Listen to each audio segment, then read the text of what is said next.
സൃഷ്ടി ദൈവപുത്രന്മാരുടെ വെളിപ്പാടിനെ ആകാംക്ഷയോടെ കാത്തിരിക്കുന്നു.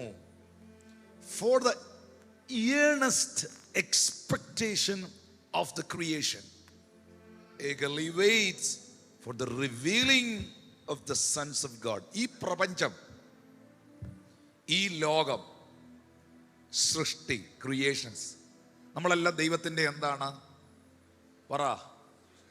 സൃഷ്ടിയാണ്. ഇവിടെ കാണുന്ന കാക്കയും കുയിലും പൂച്ചയും പുലിയും സിംഹവും കരടിയും എല്ലാം ആരുടെ സൃഷ്ടിയാണ്? ദൈവത്തിൻ്റെ സൃഷ്ടിയാണ്. ഈ പ്രപഞ്ചം മുഴുവൻ ആരുടെ സൃഷ്ടിയാണ്? ദൈവത്തിൻ്റെ സൃഷ്ടിയാണ്. പിശാചിന് സ്വന്തമായി അവൻ പോലും ഇല്ല, അവനും ദൈവത്തിൻ്റെ സൃഷ്ടിയാണ്. പിശാച് ഈ ഭൂമിയിൽ സൃഷ്ടിച്ച യാതൊരു സംവിധാനങ്ങളുമില്ല. അവൻ പോലും ദൈവം സൃഷ്ടിച്ച ഒരു കെറൂബായിരുന്നു, ഒരു ഏഞ്ചലായിരുന്നു, ദൂതനായിരുന്നു. ഹല്ലേലൂയ. അപ്പൊ എല്ലാം സകലതും കർത്താവിൻ്റെയാണ്. അപ്പോൾ ഈ പ്രപഞ്ചം ആരെയാണ് വെയിറ്റ് ചെയ്യുന്നത്?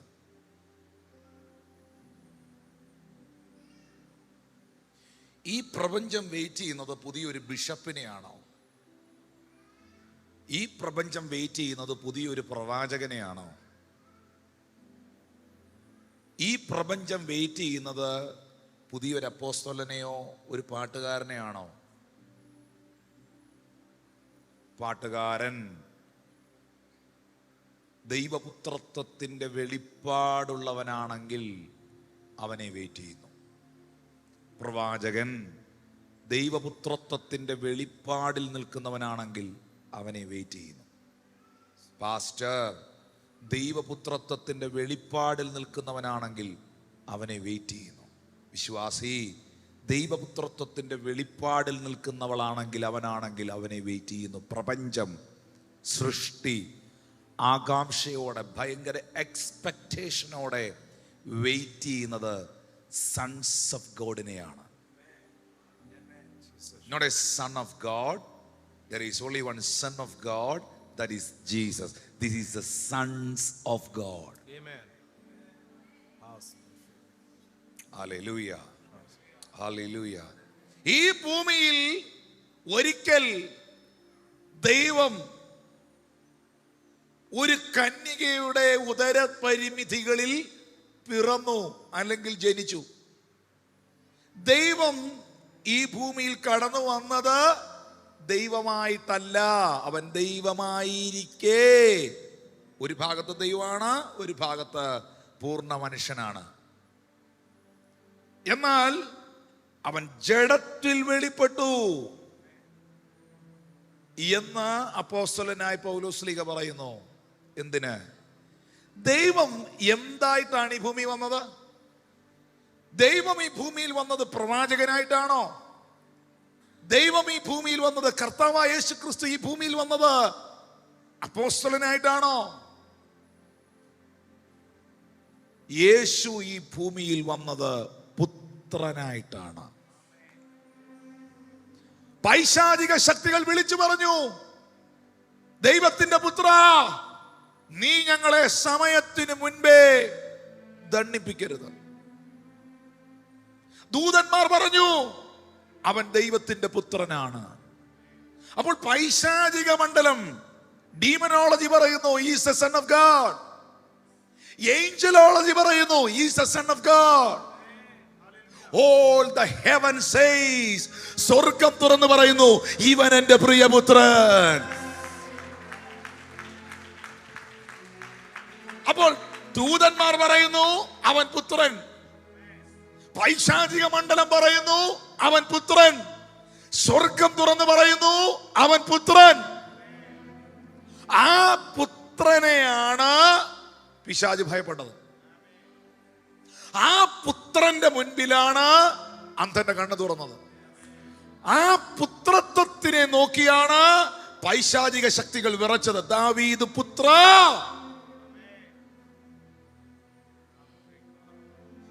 എന്നോട് കരുണ ഉണ്ടാകണം. ആ പുത്രത്വത്തെയാണ് പ്രപഞ്ചം അനുസരിച്ചത്. സാഗരങ്ങൾ താണ്ഡവമാടുമ്പോൾ പുത്രൻ അമരത്തു നിന്ന് എഴുന്നേറ്റ് പറഞ്ഞു, കാറ്റേ ശാന്തമാക. പുത്രന്റെ മുമ്പിൽ കടൽ ശാന്തമായി.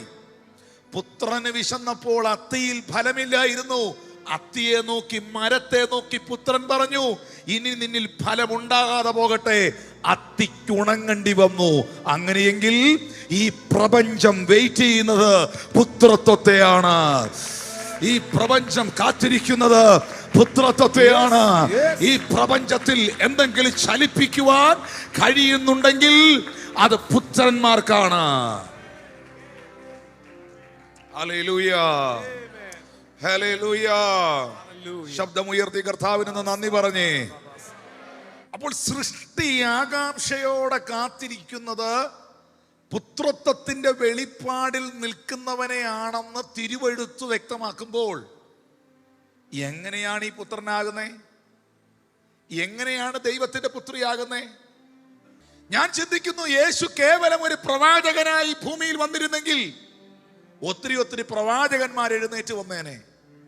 ഏലിയാവിനോടൊപ്പം നിന്ന് എലീശായെ പോലെയും യേഹൂനെ പോലെയും മറ്റ് പ്രവാചകന്മാരെ പോലെയും ഒരു പ്രവാചക ഗണം ഉടലെടുത്തേനെ.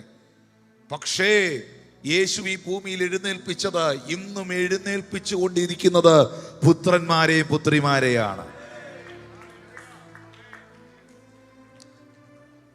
അതാണ് യോഹന്നാൻ സുവിശേഷം 1-ാം അധ്യായം 12-ാം വാക്യം. അവനെ കൈക്കൊണ്ട് അവന്റെ നാമത്തിൽ വിശ്വസിക്കുന്ന ഏവർക്കും അവൻ ദൈവത്തിന്റെ മക്കളാകാൻ അധികാരം നൽകിയിരിക്കുന്നു. യേശുവിനെ കൈക്കൊണ്ട് അവന്റെ നാമത്തിൽ വിശ്വസിച്ചപ്പോൾ നീ ഒരു ഡിനോമിനേഷന്റെ ഭാഗമാകുകയല്ലായിരുന്നു. നീ ദൈവരാജ്യത്തിൽ അവന്റെ പുത്രനായി, അവന്റെ പുത്രിയായി തീരുകയായിരുന്നു.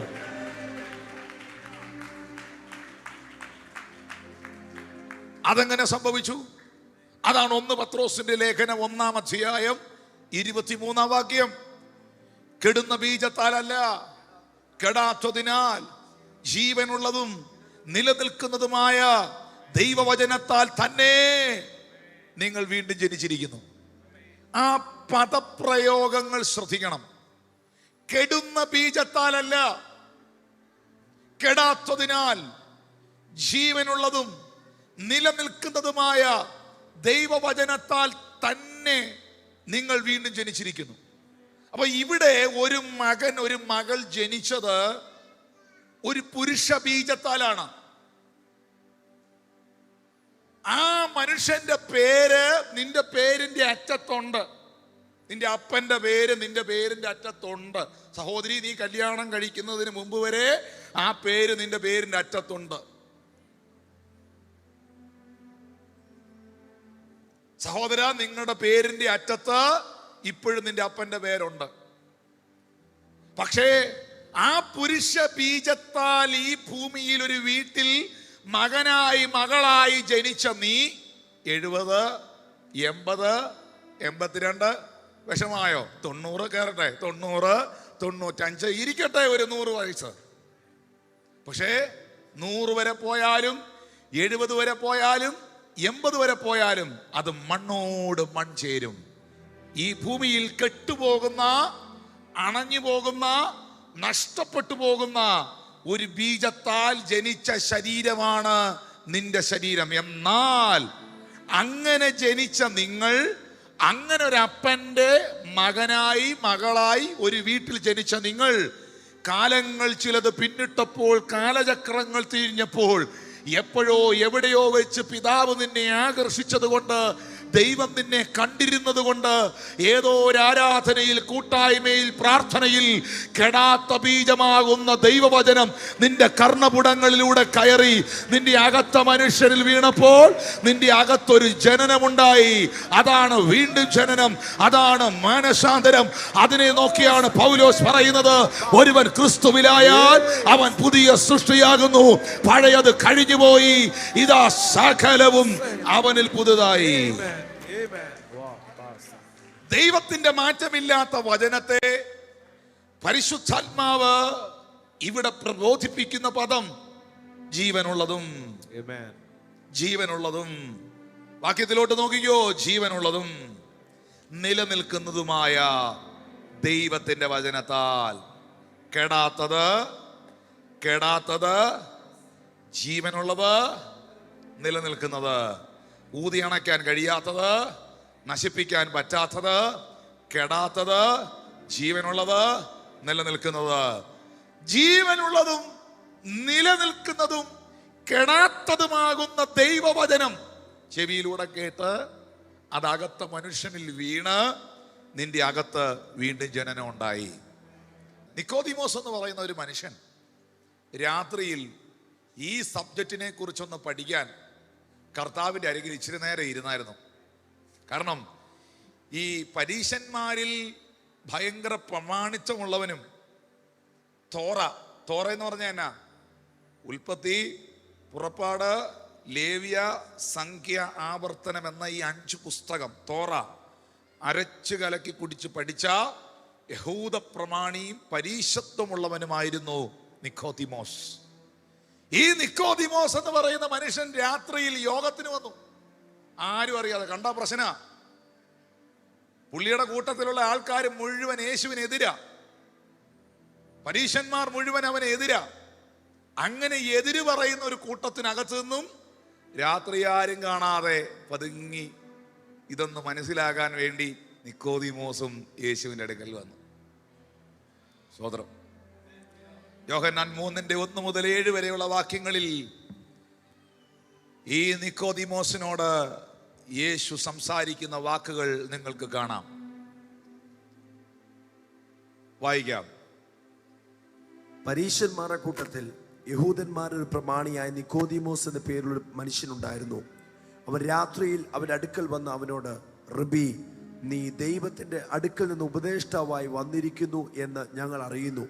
ദൈവം തന്നോടുകൂടി ഇല്ലെങ്കിൽ നീ ചെയ്യുന്ന ഈ അടയാളങ്ങളെ ചെയ്യുവാൻ. എന്തോ നിക്കോദിമോസ് യേശുവിനോട് വന്ന് പറഞ്ഞേ, നീ ദൈവത്തിന്റെ അടുക്കൽ നിന്ന് ഉപദേഷ്ടാവായി വന്നിരിക്കുന്നു എന്ന് ഞങ്ങൾ അറിയുന്നു. ദൈവം തന്നോടുകൂടെ ഇല്ലെങ്കിൽ, ദൈവം നിന്റെ കൂടെ ഇല്ലെങ്കിൽ നീ ചെയ്യുന്ന അന്ധന്റെ കണ്ണ് തുറക്കുന്നത്, ചെകിടന്റെ ചെവി കേൾപ്പിക്കുന്നത്, ഊമരെ സംസാരിപ്പിക്കുന്നത്, പച്ചവെള്ളം വീഞ്ഞാക്കുന്നത്, മരിച്ചവരെ ഉയർപ്പിക്കുന്നത്, സാഗരത്തിന്റെ മുകളിലൂടെ നടക്കുന്നത്, നീ ചെയ്യുന്ന അടയാളങ്ങളെ ഒന്നും ചെയ്യാൻ ഒരു മനുഷ്യ കുഞ്ഞിനും പറ്റുകയില്ല. ദൈവം നിന്റെ കൂടെ ഉണ്ടെന്ന് കൺഫേംഡാ. പക്ഷേ 3-ാമത്തെ വാക്യത്തിൽ യേശു അവനോട് പറയുകയാണ്, യേശു അവനോട്, ആമേൻ ആമേൻ ഞാൻ നിന്നോട് പറയുന്നു, പുതുതായി ജനിച്ചില്ലെങ്കിൽ ദൈവരാജ്യം കാണാൻ ആർക്കും കഴിയേല. എനിക്ക് എൻ്റെ പൊന്നുതമ്പുരാൻ അങ്ങനെ പറഞ്ഞത് വളരെ സന്തോഷം തോന്നുന്നു. ആർക്കും പുതുതായി ജനിച്ചില്ല എങ്കിൽ ദൈവരാജ്യം കാണാൻ ആർക്കും കഴിയുകയില്ല. അപ്പൊ ഉടനെ ഈ പുള്ളിക്കാരൻ അങ്ങ് എക്സൈറ്റഡ് ആയി. എന്നിട്ട് കർത്താവിനോട് ചോദിച്ചു, അല്ല ഞാനൊന്ന് ചോദിക്കുകയാണേ, ഞാനിപ്പം ഇച്ചിരി പ്രായമൊക്കെ ഉള്ള ആളാ, വൃദ്ധനാ, അപ്പച്ചനാ, ഞാനിനി ഒന്നുകൂടെ എങ്ങനെയാ ജനിക്കുന്നത്? അപ്പൊ വീണ്ടും ജനനം എന്തുവാന്നുള്ളത് പുള്ളിക്ക് പിടികിട്ടുന്നില്ല. അപ്പൊ പുള്ളി ചോദിക്കുകയാണ്, സാറെന്താ സാറേ ഉദ്ദേശിക്കുന്നേ? ഞാനിനി ഒന്നുകൂടെ പോയി രണ്ടാമതും എൻ്റെ അമ്മയുടെ ഉദരത്തിൽ കിടന്ന് ജനിക്കണോ? അതാണോ ഉദ്ദേശിക്കുന്നേ? പുള്ളി ഇതേ കണ്ടിട്ടുള്ളൂ. പുള്ളി ഭൗതിക ലോകം മാത്രമേ കണ്ടിട്ടുള്ളൂ. പുള്ളി ദൃശ്യലോകം മാത്രമേ കണ്ടിട്ടുള്ളൂ. പുള്ളി ആത്മലോകവുമായിട്ട് ഒരു കണക്ഷൻ ഇല്ലാത്ത ആളാണ്. ഉടനെ യേശു അവനോട് മറുപടി പറഞ്ഞു 5-ാം വാക്യത്തിൽ, ആമീൻ ആമീൻ ഞാൻ നിന്നോട് പറയുന്നു, വെള്ളത്താലും ആത്മാവിനാലും ജനിച്ചില്ലെങ്കിൽ ദൈവരാജ്യത്തിൽ കടക്കാൻ ആർക്കും കഴിയില്ല. ജഡത്താൽ ജനിച്ചത് ജഡമാകുന്നു. 6-ാമത്തെ വാക്യം, ജഡത്താൽ ജനിച്ചത് ജഡമാകുന്നു, ആത്മാവിൽ ജനിച്ചത് ആത്മാവാകുന്നു. അമ്മയുടെ വയറ്റിൽ പോയി കിടന്നൊന്നും കൂടെ ജനിച്ച് പുറത്തു വരുന്നതിനെ കുറിച്ചല്ല ഞാൻ നിന്നോട് പറയുന്നത്. അത് നിന്റെ ജഡീകമായ ജനനമാണ്. പക്ഷേ നിന്റെ ആത്മമനുഷ്യനിൽ, നിന്റെ അകത്തൊരാത്മാവുണ്ട്. ആ ആത്മാവിലേക്ക് ദൈവം കടന്നു വരണം. നിന്റെ ആത്മാവിലേക്ക് ജീവനുള്ള ദൈവം വരാൻ നീ അനുവദിക്കണം. ആ ആത്മമനുഷ്യനെയും കൊണ്ട് നിന്റെ ജഡമനുഷ്യനെയും നിന്റെ മനോവികാര ഇച്ഛകളെയും നീ കൈകാര്യം ചെയ്യണം. നിന്റെ ആത്മാവാദ്യം സേഫ് ആകണം. നിന്റെ ആത്മാവ് സേഫ് ആകുമ്പോൾ നീ കംപ്ലീറ്റ്ലി സേഫ് ആവും. ആത്മാവിന്റെ ദൗത്യം, ഉത്തരവാദിത്വം, കർത്തൃത്വം യേശുവിനെ ലഭിക്കണം. അതിനാണ് വീണ്ടും ജനനം. ഈ പൗലോസ് അപ്പോസ്തലൻ പറയുന്ന ഒരു സ്റ്റേറ്റ്മെന്റ് ഒന്ന് തെസ്സലോനിക്കർക്ക് എഴുതിയ ലേഖനം 5-ാം അധ്യായത്തിന്റെ 23-ാമത്തെ വാക്യത്തിൽ എഴുതിയിട്ടുണ്ട്. 1 തെസ്സലോനിക്കർ 5:23 സമാധാനത്തിന്റെ ദൈവം തന്നെ നിങ്ങളെ മുഴുവനും ശുദ്ധീകരിക്കുമാറാകട്ടെ. നിങ്ങളുടെ ആത്മാവും പ്രാണനും ദേഹവും അശേഷം നമ്മുടെ കർത്താവായ യേശു ക്രിസ്തുവിന്റെ പ്രത്യക്ഷതയിൽ അനന്യമായി വെളിപ്പെടും വണ്ണം കാക്കപ്പെടുമാറാകട്ടെ. അപ്പൊ നിങ്ങൾക്ക് നിങ്ങളുടെ ജീവിതത്തിൽ നിങ്ങളുടെ ആത്മാവ്, നിങ്ങളുടെ പ്രാണൻ, നിങ്ങളുടെ ദേഹം, ഈ 3 മേഖലകളും ശുദ്ധീകരിക്കപ്പെടണം. ഈ 3 മേഖലകളിലും യേശുവിന് കർത്തൃത്വം ഉണ്ടാകണം. ഈ 3 മേഖലകളും സേഫ് സോണിൽ കയറണം. ഹല്ലേലൂയ. സകല ബ്ലെസ്സിങ്ങും, സകല പ്രോസ്പെരിറ്റിയും, സകല റിച്ച്നെസ്സും ഇരിക്കുന്നത് നിങ്ങളുടെ സ്പിരിറ്റിലാണ്.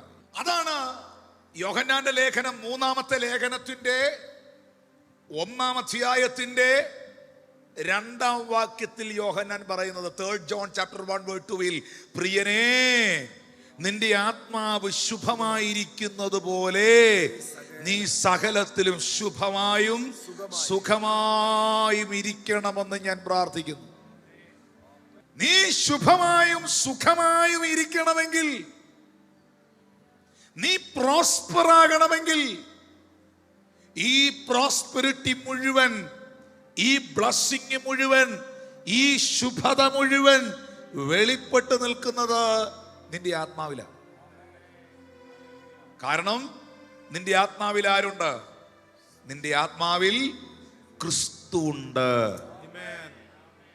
നിങ്ങൾ ഈ മീറ്റിംഗിൽ ഇരുന്ന് യേശുവേ എന്റെ ജീവിതത്തിലേക്ക് വരണം എന്ന് നിങ്ങൾ പ്രാർത്ഥിക്കുമ്പോൾ, യേശുവേ എന്റെ ജീവിതത്തിന്റെ നിയന്ത്രണം നീ എടുക്കണം എന്ന് പ്രാർത്ഥിക്കുമ്പോൾ, യേശു എവിടേക്കാ വരുന്നേ? നിന്റെ ആത്മാവിലേക്ക്. കാരണം ദൈവം ആരാണ്? ദൈവം ആത്മാവാണ്. എല്ലാവന്റെ അകത്ത് ഒരു ശൂന്യതയുണ്ട്. ആ ശൂന്യതയ്ക്കൊരാകൃതിയുണ്ട്. അത് ദൈവത്തിന്റെ, യേശുവിന്റെ ആകൃതിയാണ്. യേശു അവിടേക്ക് വന്ന് നിറയാതെ ആ ശൂന്യത അടയൂല. കാരണം നീ ദൈവത്തിന്റെ സൃഷ്ടിയാണ്. നീ യേശുവിന്റെ മകനാണ്. നീ യേശുവിന്റെ മകളാണ്. നിന്റെ ആത്മാവിൽ ക്രിസ്തുവിന്റെ ശുഭത വെളിപ്പെടുമ്പോൾ നീ സകലത്തിലും ശുഭവും സുഖവുമായി മാറും. ക്രിസ്തുവിന്റെ ജീവൻ, ക്രിസ്തുവിന്റെ സ്വഭാവം, ക്രിസ്തുവിന്റെ സമാധാനം, ക്രിസ്തുവിലുള്ള സൗഖ്യം, ക്രിസ്തുവിൽ എന്തൊക്കെ ഉണ്ടോ അത് മുഴുവൻ നിന്റെ ആത്മാവിൽ വന്ന ക്രിസ്തുവിൽ, നിന്റെ ആത്മ മനുഷ്യനിൽ ഇതെല്ലാം ഡിപ്പോസിറ്റഡാ, നിക്ഷേപിച്ചിരിക്കുക. എന്തിനാ നിക്ഷേപിച്ചിരിക്കുന്നത്? എടുക്കാനും ഉപയോഗിക്കാനും. എടുക്കാനും ഉപയോഗിക്കാനും. എവിടെയാ അത് റിലീസ് ആകണ്ടേ? സമാധാനം ഇല്ലയോ? സമാധാനം ഇല്ലാതെ ആരെങ്കിലും എന്നെ കേൾക്കുന്നുണ്ടോ? നിന്റെ ആത്മാവിൽ വന്ന ക്രിസ്തു സമാധാന പ്രഭുവാണ്.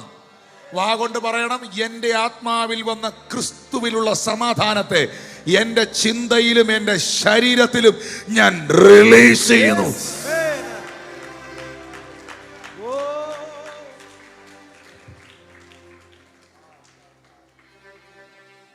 ഉപയോഗിക്കുന്നില്ലെങ്കിൽ എന്തിനാ നിക്ഷേപിച്ചെന്നാ എന്റെ ചോദ്യം. അകത്ത് വന്ന ക്രിസ്തുവിനെ നിനക്ക് തിരിച്ചറിയാൻ കഴിയുന്നില്ലെങ്കിൽ എന്ത് പ്രയോജനമെന്നാണ് എന്റെ ചോദ്യം. എത്രയോ പേരാണ് ക്രിസ്തുവിലുള്ള സാധ്യതകളെ നഷ്ടപ്പെടുത്തുന്നതറിയോ? അവർക്ക് അറിഞ്ഞുകൂടാ അകത്ത് വന്നത് ആരാണെന്നും, ഞാൻ വീണ്ടും ജനിച്ച ആളാണെന്നും, എൻ്റെ അകത്ത് ദൈവമുണ്ടെന്നും, ആ ദൈവത്തെ എൻ്റെ അകത്ത് പരിശുദ്ധാത്മാവ് കൊണ്ടുവന്ന് നിർത്തിയിരിക്കുന്നത് ഓപ്പറേറ്റ് ചെയ്യാനാണെന്നും ഒന്നും അറിഞ്ഞുകൂടാ. 1-2 വാക്യോടെ വായിച്ചോ. എഫെസ്യർക്ക് എഴുതിയ ലേഖനം 3-ാം അധ്യായം 14, 15, 16 വാക്യം. അത് നിമിത്തം ഞാൻ സ്വർഗത്തിലും ഭൂമിയിലുമുള്ള സകല കുടുംബത്തിനും പേർ വരുവാൻ കാരണമായ ദൈവത്തിന്റെ സന്നിധിയിൽ പിതാവിന്റെ സന്നിധിയിൽ മുട്ടുകുത്തുന്നു. അവൻ തന്റെ മഹത്വത്തിന്റെ ധനത്തിനൊത്തവണ്ണം അവന്റെ ആത്മാവിനാൽ നിങ്ങൾ അകത്തെ മനുഷ്യനെ സംബന്ധിച്ച് ശക്തിയോടെ ബലപ്പെടേണ്ടതിനും ക്രിസ്തു വിശ്വാസത്താൽ നിങ്ങളുടെ ഹൃദയങ്ങളിൽ വസിക്കേണ്ടതിനും വരം നൽകണമെന്നും നിങ്ങളുടെ അകത്ത മനുഷ്യൻ അവന്റെ ആത്മാവിനാൽ ശക്തിയോടെ ബലപ്പെടണം. To be strengthened with mighty through his spirit in the inner man. നിന്റെ അകത്ത മനുഷ്യനിൽ നിനക്ക് കിട്ടുന്ന ബലമാണ് നിന്റെ കംപ്ലീറ്റ് സ്ട്രെങ്ത്. ഇവിടെ കിട്ടുന്നില്ലല്ലേ? ഈ അപ്പോസ്തലന്മാരൊക്കെ ഉപവസിക്കുന്നവരും പ്രാർത്ഥിക്കുന്നവരുമാണ്. പൗലോസ് പറയുന്നുണ്ട്, ഞങ്ങളുടെ പുറമേ ഉള്ള മനുഷ്യൻ നാൾക്കുനാൾ ക്ഷയിച്ചാലും ഞങ്ങളുടെ അകമേ ഉള്ളവൻ നാൾക്കുനാൾ ബലം പ്രാപിക്കുകയാണെന്ന്. ഏലിയാവെന്ന് പറയുന്ന മനുഷ്യൻ ഒരു മെലിഞ്ഞ മനുഷ്യനായിരുന്നു, ഒരു തിന്നിമാൻ, ഒരു മെലിഞ്ഞ ഒരു മനുഷ്യനായിരുന്നു. മുഴങ്കാലിൽ തലയിട്ട് പ്രാർത്ഥിക്കണമെങ്കിൽ വയറൊന്നും ഇല്ലാത്ത മെലിഞ്ഞ ഒരു മനുഷ്യൻ. പക്ഷെ ആ മനുഷ്യന്റെ മുൻപിലാണ് ബാലിന്റെ അശേരയുടെ 850 പ്രവാചകനും ഒരു രാജ്യത്തെ വിറപ്പിച്ച ഭരണാധികാരിയും മുട്ടിടിച്ചു പോയത്. കാരണം പുറമേ ഉള്ളവന്റെ സ്ട്രെങ്ത് അല്ല സ്ട്രെങ്ത്, നിന്റെ അകമേ ഉള്ളവന്റെ ബലമാണ്. നിങ്ങളുടെ ആത്മമനുഷ്യൻ ശക്തി പ്രാപിക്കട്ടെ, നിങ്ങളുടെ പ്രാർത്ഥനാ ജീവിതം ശക്തി പ്രാപിക്കട്ടെ, ദൈവത്തോടുള്ള ബന്ധം ശക്തി പ്രാപിക്കട്ടെ. യേശുവിന്റെ നാമത്തിൽ, യേശുവിന്റെ നാമത്തിൽ നിന്നെ ഒന്ന് കരമടിച്ച് ദൈവത്തെ സ്തുതിച്ച് നിന്നെ വീക്കാക്കുന്ന, നിന്നെ ബലഹീനമാക്കുന്ന ആരാധിക്ക, ഏൽപ്പിച്ചു കൊടുക്ക, പ്രാർത്ഥിക്ക്. ചിലത് കുടഞ്ഞെറിയ. നിന്റെ അകത്ത മനുഷ്യനിൽ യേശുവിൻ നാമത്തിൽ ഇന്ന് പകൽ ബലമുണ്ടാകട്ടെ. അവനെ കൈക്കൊണ്ട് അവന്റെ നാമത്തിൽ വിശ്വസിക്കുന്ന ഏവർക്കും ദൈവമക്കളാകാൻ അധികാരം തന്നു. പത്രോസ് പറയുന്നുണ്ട്, 2 പത്രോസ് 1:3-4, 2 Peter chapter 1:3-4, തൻ്റെ മഹത്വത്താലും വീര്യത്താലും നമ്മെ വിളിച്ചവന്റെ പരിജ്ഞാനത്താൽ അവന്റെ ദിവ്യ ശക്തി ജീവനും ഭക്തിക്കും വേണ്ടതൊക്കെയും നമുക്ക് ദാനം ചെയ്തു. എൻ്റെ സ്പിരിച്വൽ നീഡും ആണോ ജീവനും ഭക്തി, ജീവനും ഭക്തിക്കും, എൻ്റെ ഭൗതിക വിഷയത്തിനും എൻ്റെ ആത്മീക വിഷയത്തിനും വേണ്ടതെല്ലാം എനിക്ക് തന്നിട്ടുണ്ട്. സ്തോത്രം. അവയാൽ അവൻ നമുക്ക് വിലയേറിയതും അതിമഹത്വമായ വാഗ്ദത്തങ്ങളും നൽകിയിരിക്കുന്നു. ഇവയാൽ നിങ്ങൾ ലോകത്തിൻ്റെ മോഹത്താലുള്ള നാശം വിട്ടൊഴിഞ്ഞ് ദിവ്യ സ്വഭാവത്തിന് കൂട്ടാളികളായി തീരുവാൻ ഇടവന്നു. യേശുവിന് വേണ്ടി ജീവിതം കൊടുത്തവരെന്ന് കൈ ഉയർത്തി. ഹൃദയം, ആത്മാവ് യേശുവിന് വേണ്ടി കൊടുത്തവർ. അപ്പോൾ നിങ്ങളുടെ ആത്മാവിലേക്ക് ദൈവം വന്നപ്പോൾ, ഞാൻ എങ്ങനെയാ ഭാഷ പറയുന്നേ, ഇവരുടെ ആത്മാവിലേക്ക് ദൈവം വന്നപ്പോൾ ഇവർ ദൈവീക സ്വഭാവമുള്ളവരായി അവനെ കൈക്കൊണ്ട് അവൻ്റെ നാമത്തിൽ വിശ്വസിക്കുന്നവർക്ക് ദൈവ മക്കളാകാൻ അധികാരം കൊടുത്തു. കെടുന്ന ബീജത്താലല്ല, കെടാത്തതും ജീവനുള്ളതും നിലനിൽക്കുന്നതുമായ ദൈവവചനത്താൽ വീണ്ടും ജനിച്ചു. എന്ന് പറഞ്ഞാൽ ആദ്യം ജനിപ്പിച്ച, ഈ ഭൂമിയിൽ നിന്നെ ജനിപ്പിച്ച നിന്റെ അപ്പൻ്റെ പേര് നിന്റെ പേരിൻ്റെ അറ്റത്തുണ്ട്. ആ അപ്പനെ നിനക്കറിയാം. ജനിച്ചവൻ ആരുടെ കൂട്ടിരിക്കുക? ജനിപ്പിച്ചവൻ്റെ കൂട്ടിരിക്കുക. സിംഹത്തിൻ്റെ കുട്ടി സിംഹം, കരടിയുടെ കുട്ടി കരടി, ഡോബർമാൻ്റെ കുട്ടി ഡോബർമാൻ. അപ്പൊ ദൈവത്തിൽ നിന്ന് ജനിച്ചവൻ, വീണ്ടും ജനനം പ്രാപിച്ചവൻ എന്തുപോലെ ഇരിക്കും? ആരുടെ സ്വഭാവം കാണിക്കും? പിടികിട്ടിയില്ല. കരടിക്ക് ജനിച്ചത് തേൻ കുടിക്കും, സിംഹത്തിന് ജനിച്ചത് ഗർജിക്കും, നായ്ക്ക് ജനിച്ചത് കുരയ്ക്കും. കാരണം ഈ ജനിച്ചവൻ ജനിപ്പിച്ചവന്റെ സ്വഭാവം കാണിക്കുകയും ജനിപ്പിച്ചവനെ പോലെ പ്രവർത്തിക്കുകയും ചെയ്യും. സാഗരത്തിന്റെ തിരകൾ ആർത്തലയ്ക്കുമ്പോൾ നിന്റെ അപ്പൻ അതിന്റെ മണ്ടേ കൂടെ നടന്നു. അവന്റെ മക്കൾ ആരെങ്കിലും ഇത് ഇരിപ്പുണ്ടോ? പുത്രത്വത്തിന്റെ ആഴമേറിയ വെളിപ്പാടിനെ കുറിച്ച് ഒരംശം പോലും പറയാൻ സാധിച്ചിട്ടില്ല. ഒരിക്കൽ യേശു കർത്താവ് പരസ്യമായി പറഞ്ഞു, ദാസൻ ഒരിക്കലും ഭവനത്തിൽ വസിക്കുന്നില്ല, പുത്രന് മാത്രമേ ഭവനത്തിൽ വസിക്കാൻ കഴിയുകയുള്ളൂ. അതിന്റെ 32-ാമത്തെ വാക്യം വളരെ ശക്തമേറിയ വാക്യമാണ്. സത്യമറിയുകയും സത്യം നിങ്ങളെ സ്വതന്ത്രന്മാരാക്കുകയും ചെയ്യുമെന്ന് പറഞ്ഞു. ആരാണ് സ്വതന്ത്രരാക്കുന്നത്?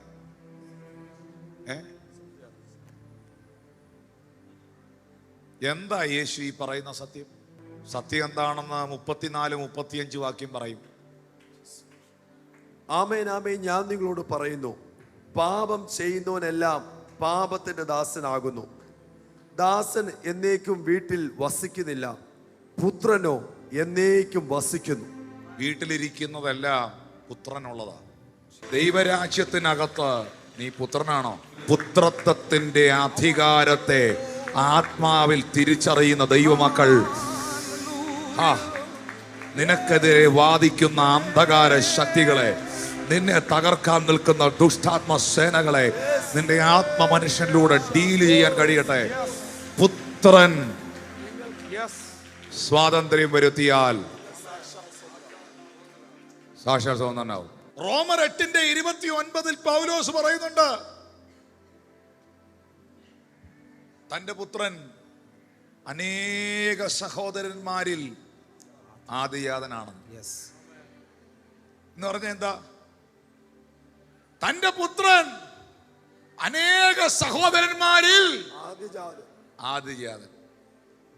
കാരണം ഈ ഭവനത്തിലെ ആദ്യത്തെ പുത്രൻ യേശുവാണ്. കാരണം ആ കാലഘട്ടം തുടങ്ങുന്നതിന് തൊട്ടു മുമ്പ് വരെ, യോഹന്നാന്റെ കാലഘട്ടം വരെ ദാസന്മാരും അടിമകളുമായിരുന്നു. പക്ഷെ പുത്രന്റെ വരവോടെയാണ് പുത്രത്വത്തിന്റെ തലമോപ്പണാകുന്നത്.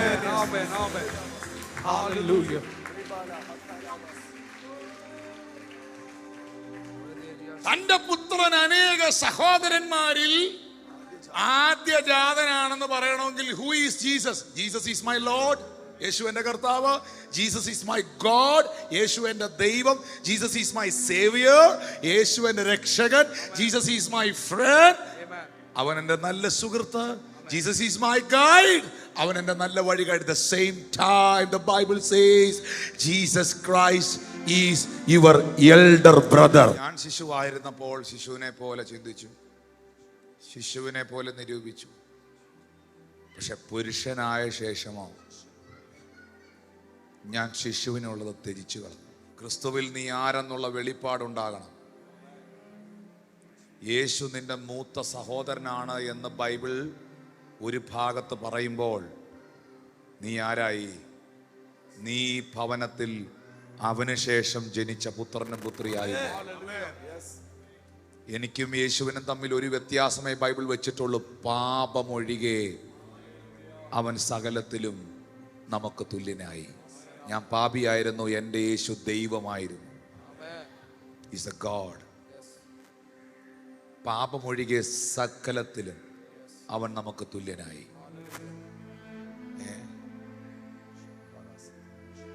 അവൻ നമ്മളോട് പറഞ്ഞു, എന്നിൽ വിശ്വസിക്കുന്നവൻ ഞാൻ ചെയ്തതിലും അധികം ചെയ്യും. നിങ്ങൾ ഭൂമിയിൽ കെട്ടുന്നത് സ്വർഗത്തിൽ കെട്ടപ്പെടും, നിങ്ങൾ ഭൂമിയിൽ അടിക്കുന്നത് സ്വർഗത്തിലായിരിക്കും. എന്താ പൈശാചിക മണ്ഡലം പറഞ്ഞേ? 40 ദിവസം ഉപവസിക്കുന്ന ക്രിസ്തുവിനെ നോക്കി സാത്താൻ എന്നാ പറഞ്ഞേ? നീ ദൈവപുത്രനെങ്കിൽ ഈ കല്ലിനോട് അപ്പമായി തീരാൻ പറ.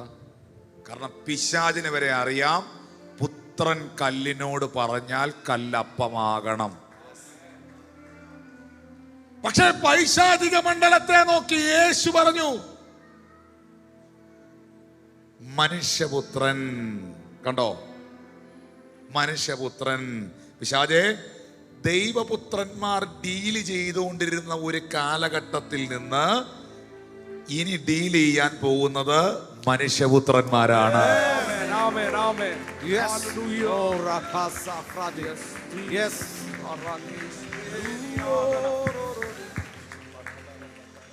നീ ദൈവപുത്രൻ എന്ന് യേശുവിനോട് പറയുമ്പോൾ യേശു പറഞ്ഞു, ദൈവപുത്രൻ അവിടെ നിൽക്കട്ടെ, അത് പിന്നെ പറയാം, പക്ഷെ ഇവിടെ ഇപ്പൊ ഡീൽ ചെയ്യാൻ പോകുന്നത് മനുഷ്യപുത്രനാണ്.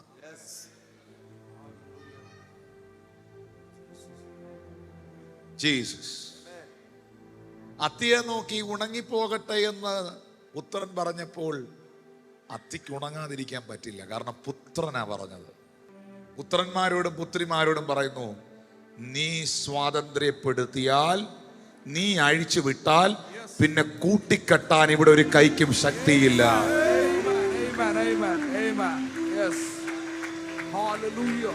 അതുകൊണ്ടാണ് റോമർക്ക് എഴുതിയ ലേഖനം 8-ാം അധ്യായം 14 മുതലുള്ള വാക്യത്തിൽ പറയുന്നത്, ദൈവാത്മാവ് നടത്തുന്നവരേവരും ദൈവത്തിന്റെ മക്കളാകുന്നു. പിന്നെയും നിങ്ങൾ ഭയപ്പെടേണ്ടതിന് ദാസ്യത്വത്തിന്റെ ആത്മാവിനെ അല്ല, പുത്രത്വത്തിന്റെ ആത്മാവിനെ അത്രേ നിങ്ങൾ പ്രാപിച്ചത്.